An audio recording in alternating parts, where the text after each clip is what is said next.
عمرانية فتية، هي في طور التكوين. عدد ديال السكان ديالها يفوق 30 مليون نسمة، 30 ألف نسمة بلوتو، 30 ألف نسمة.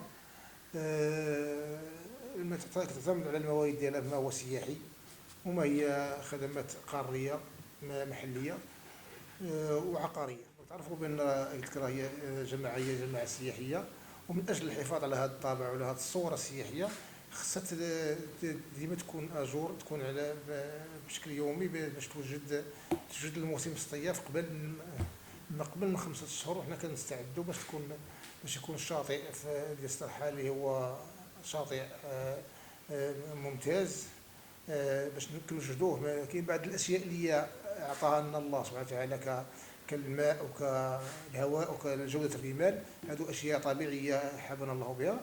وكاين اشياء اللي هي خدماتيه كتديها الجماعه توجدها، اللي هي من ضمنها النظافه، ومن ضمنها المرافق الصحيه، وكذلك الاسعافات، المسائل الاسعافات الاوليه والانشطه الرياضيه والثقافيه والتربويه اللي كدار على مستوى.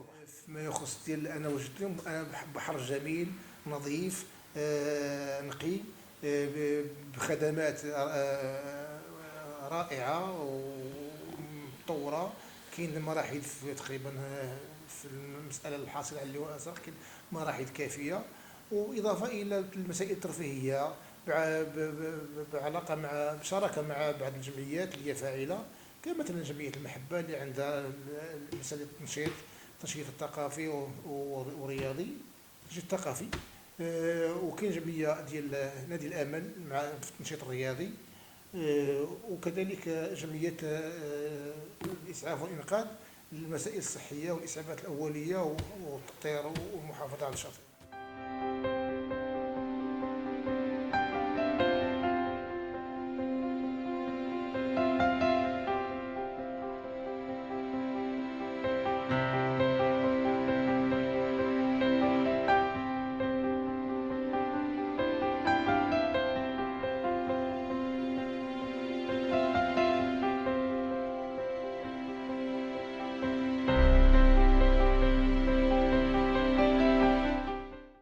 الشاطئ ديال سد الرحال متوفره فيه جميع الامكانيات اللي يكونوا مستضافين متاحين، من المرافق الصحيه، من لابوبيل، بشراكه بين المجلس البلدي مشكورين، مؤسسه البنك الشعبي.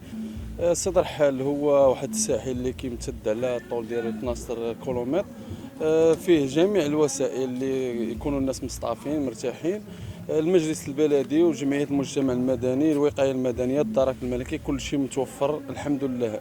مجهودات جباره كتعمل باش الناس المصطافين يكونوا يلقاو راحتهم هنا في الشاطئ. شاطئ جميل نظيف، لكل الجمعيات، لكل المجلس البلدي، الكل كيتضافر الجهود باش ان الناس يجوا هنا مرتاحين. الحمد لله كل شيء متوفر هنا، لي بوبيل كاين، العمال النظافه مشكورين، المرافق الصحيه، الناس ديال الاسعافات الاوليه، السباحين المنقذين، اوج الاعضاء ديالهم.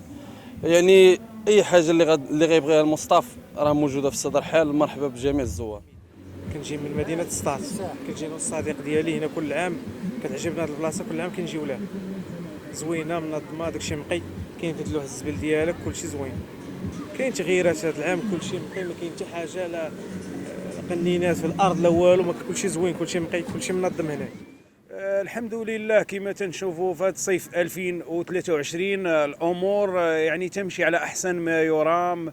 الحمد لله تنظيم محكم، الحمد لله كذلك بالنسبه للسلامه والامن ديال الاشخاص الموجودين بالشاطئ متحكم فيها. هناك العديد من العناصر من رجال الدرك الملكي، رجال القوات المساعده، رجال الوقايه المدنيه، السباحين، المنقذين. يعني هناك عدد كافي للتحكم في السيطره على الامن والسلامه الى اخره. والحمد لله بالنسبه كذلك لينا احنا الاختصاص ديالنا الاسعافات، تقديم الاسعافات الاوليه والتدخل في الاطفاء الى اخره. الحمد لله احنا يعني كاينين العديد من المسعفين، حوالي تقريبا 20 مسعف متحكمين الحمد لله في الوضعيه. جميع الاصابات او يعني بالنسبه للغريق، بالنسبه للاصابات خارج الشاطئ، بالنسبه الى كنحاولوا تندخلوا تنجيبوها للمركز هنا كمصحه تقدم الاسعافات الاوليه، والحمد لله بالنسبه للاشخاص اللي كتكون عندهم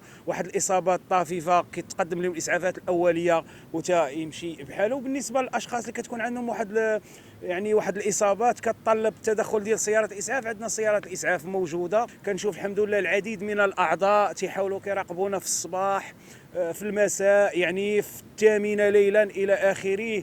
بالنسبة كذلك هناك إذاعة شاطئ تقدم عدة تحسيسيات وتوعويات يعني بالنسبة للأشياء الممنوعة في الشاطئ. اللواء الأزرق لسنة 2023 ناجح في 100%. المياه كذلك راهي هي الحمد لله يعني حاصلة على الرتبة الثالثة وطنيا، يعني ذات جودة.